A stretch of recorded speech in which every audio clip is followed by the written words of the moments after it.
দেখেন দর্শক, আজকে আমি চলে আসলাম লাউয়ের বাগানে আপনাদেরকে দেখানোর জন্য যে কিভাবে এই লাউগুলি গাছে চলে আসে। দেখুন, এই যে লাউগুলি দেখতেছেন অনেক সুন্দরভাবে চলে আসতেছে। এই লাউটা কিন্তু বেঁকা হয়ে গেছে, তাই না?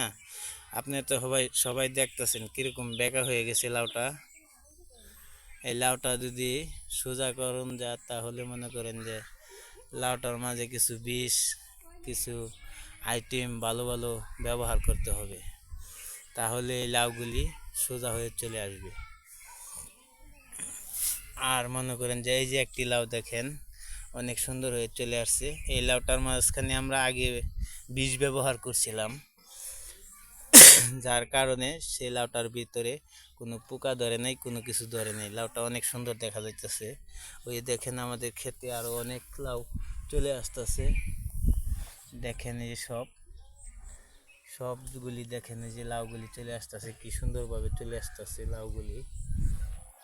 দেখেন, আপনাদেরকে দেখানোর জন্য এই বাগানে চলে আসলাম, লাউয়ের বাগানে। যা অনেক সুন্দর সুন্দর লাউ, মনটা চাইলো দর্শকদেরকে দেখাই, তাই চলে আসলাম দেখানোর জন্য। সবাই দেখুন।